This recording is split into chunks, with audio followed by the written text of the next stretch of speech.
Hey everybody, welcome back to more Space Marine. I am still Negroth, and today I have with me EvilUrchin. Hello! Hey, and for some of you that may have played the Space Marine demo, this will seem very familiar.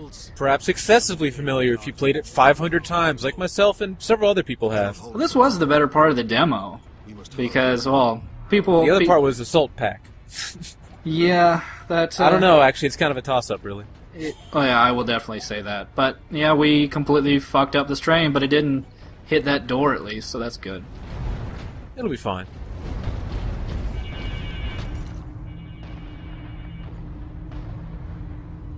What is that servo skull doing? Trying to deliver a message. Must be damaged. The seal of the Inquisition. Interesting. What is the Inquisition doing here? We're about to find out. This is Inquisitor Drogan. I need urgent assistance at Manufacturer Majakis. They're after the experimental device. The device is safe for the time being. I've drawn them off. But now I'm trapped.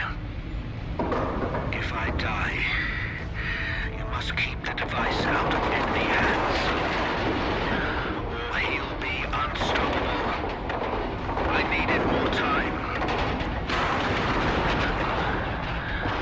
I was nearly ready.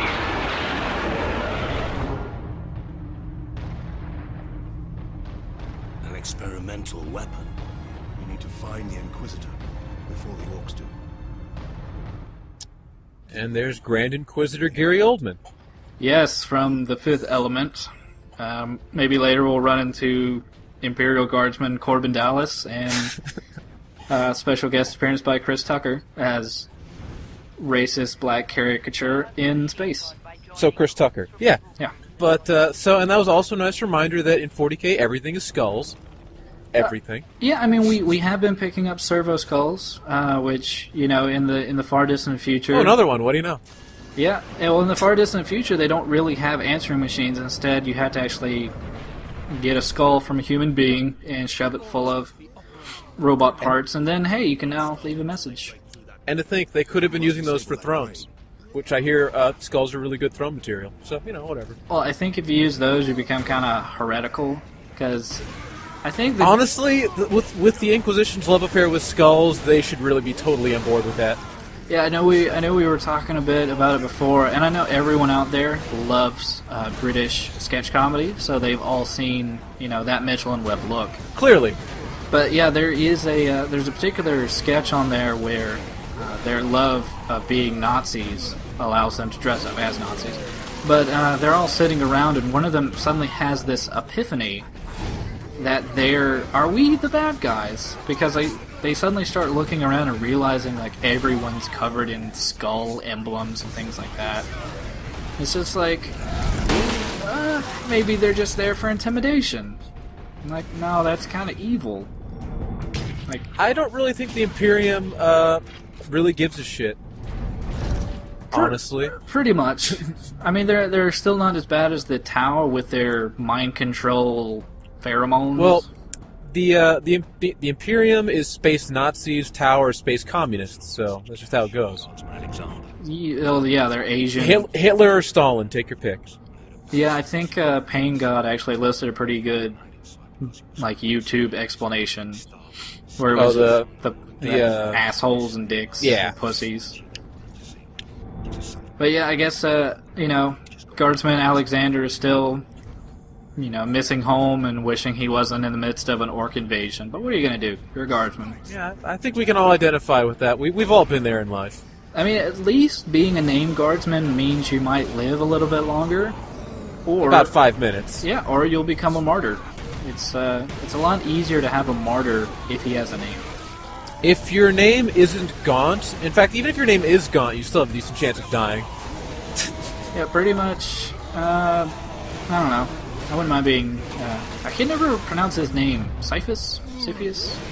Cain? Oh, Caiaphas? Is that it? It's Caiaphas. Yeah, I think in one of the forewords it explained what it was, and I was like, oh, fuck a forward. Let me get to the book. The forwards are actually like interesting, and hold on, you mean the ones written by the author, or the ones in what's her name, Amberly Vale? I think it's normally written by the author. I haven't read an actual omnibus in a while, so. No, fair enough. But yeah, it's pronounced Caiaphas. I actually had a I think it was just, I don't know if it was an omnibus or just a novel itself. It was about like Fang Rock or something like that. Was it one of the Space Marine Battles novels? Yeah, it was the space. No, it was a Space Wolves because it had Dorn the Fell-Hounded or Fell-Handed on the front of it, like that. Dorn? Oh, there's or no Bjorn. Yeah, okay, there we go. I was about to say Dorn's someone else, I think. Yeah, he's not a Dreadnought, but he may or may not be the Primarch of the Imperial Fists. I thought he was. He is. Rogel Dorn. Yeah, because he. I ended up reading today that I guess, like Dorn is some kind of Irish word for fist. Yeah, I saw that in the thread. And I do like how we're not even bothering to comment on the orc slaughter, just because it's pretty much the same orc slaughter we've seen to this point, and the same orc slaughter we'll see until the next area of the game. I will say the combat does change in this video because we actually do get a fairly nice new weapon. Well, there is that. I will say that it is kind of a bummer. I know people are trying to explain in the thread that, you know, maybe, you know, we're just near a vengeance launcher factory or something. Oh, he's clipping into the wall. That's nice. He's going into the warp. But yeah, here's, I guess we should mention the Titan weaponry is very rare and is very delicate. Gigantic. Yeah. It's one of a kind. Yep. Oops. They got servitors for that. It'll be fine. Well, I'm sure they can just find an STC somewhere. It'll be fine. Pretty much, they really go out of their way with little like random conversation bits to make sure to explain why there are no servitors or Adeptus Mechanicus tech priests anywhere on this planet. I guess they didn't want to have any additional models. Yeah, where this like. To be fair, it would probably be a lot of resources to model a lot of the tech priests, because they're kind of busy. Yeah, with their claws and floaty tentacles bits. And just all the pointy bits stuck all over themselves. They love bits more than orcs do. Yeah, I made a mistake of I was trying to find some images of servitors for the little servitor explanation I gave, and there are apparently some sexy tech priest images out there, and I could not really want to look at those. That's nice. Thanks, Internet. Or was it Games Workshop approved? It's DeviantArt, as you could. Okay, yep. Thanks, Internet. Yeah, I wouldn't put it past Games Workshop though, honestly. You know what with the battle nuns and all. Maybe squats? No, they got rid of squats. No, battle nuns. You know, it's just battle. Oh, I thought you said battle gnomes. I was like, oh no, God no. Squats don't exist. What are you talking about? They've never existed. I don't even know what those are. Are you talking about lifting weights? Yeah, squats. I'm actually surprised. No one in the thread has. Thankfully. Yeah, that's true. Normally, that's the first joke people go to. Well, I get with that, you know, 5th edition Necron Codex, people had enough real life worries with their 40k lore. Yeah, that's true. I mean, the squats were all eaten by the Tyranids, I think, is how they go with it these days. Yeah, squats were eaten up by their own uselessness. But yeah, I do actually like the fact that whenever they mention, you know, vaguely about a whole Titan door, and you know they needed a train to ram into it, but oh god, an ambush! Ah, what will we do? I'm just gonna throw one grenade and they'll all die. I think that was just pretty much to remind you that they could set up these little ambushes and have things run out at you. I still hold by the fact that they intended this to be in the demo and they wanted to throw some Gretchens in. Yeah, you think this is probably supposed to be earlier on in the game? Or you just thought they needed full coverage of enemies? Pretty much. So throwing a bunch of knobs and shooters and They're, Yeah, just give the full green tie to the game. yeah, actually, I think they have bomb squigs, they have orc boys. I don't think they have the scar boys. Yeah, they're not in this. Still, Unless the Scar Boys are among the 5 billion orcs who show up towards the end of this. no. Yeah, probably not. It's just there's so much going on the screen there that's hard to tell sometimes. Yeah, I guess. Well, spoilers for all the future fun we'll be having after we get out of this horror. Like, I didn't change the brightness for this area. There's just something about this area that just kind of puts on this shit filter. It's the curse of playing a third-person shooter post 2000. Everything is brown. You know, most of the game has actually been pretty good about not, I guess, overwhelming you with brown. Yeah. But yeah, this bit is just. I guess it's the sandstorm. Like, I don't know. Well, that's the thing. Like, we're not even to the sandy bits yet, and it's just. I don't really know what happens here. I think they were trying to go for a particular lighting effect. Because as we go down the staircase here, you will notice that there's a lighting difference. But yeah, there's that big ass door. It's like a brown Silent Hill down here. Yeah. Well, that just reminds you that there could have been a better Space Hulk third-person game made with an Inquisitor. Yeah. Well, maybe next time. Yes, next time. But yeah, like after we get down here, it's back to normal lighting, pretty much. Nice blues. Corporal Antioch. Nice calming colors. Yeah, I'm thankful they didn't somehow make a brown orc tribe or something, so all the orcs were colored brown. Or gone with brown Marines. I don't know if any chapters are brown. I'm colorblind, so I'm not very good with that. Like, they could have made some offshoot of the Angry Marines. Or Anger Marines. Well, they're yellow, aren't they? Yeah, but I was gonna say, make some kind of poop joke or something about, like, taking an angry shit. But, well, I'll refrain from that and just say that I already did. Because we actually... You kind of already did, yeah. Yeah, it's I slid it in there.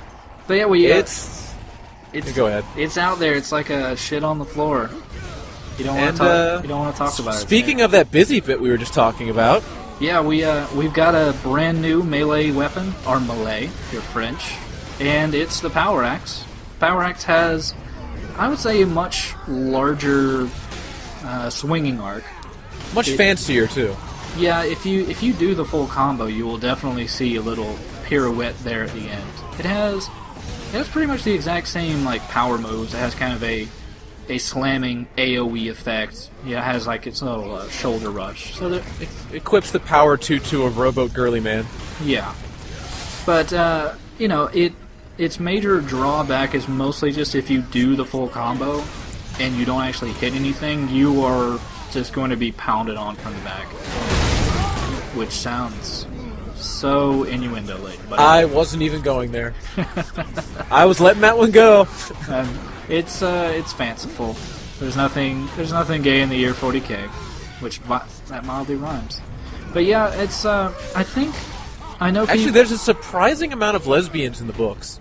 Are there's a lot of lesbians in the books, honestly. I didn't know that.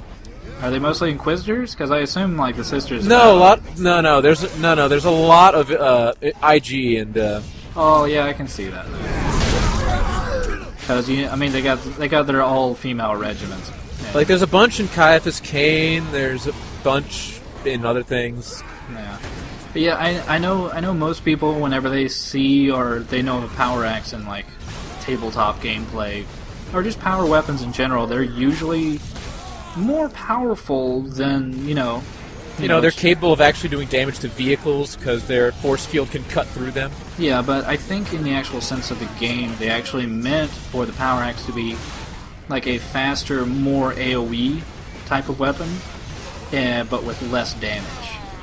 Because obviously they didn't want you to just have a slightly more powerful, slightly larger range weapon.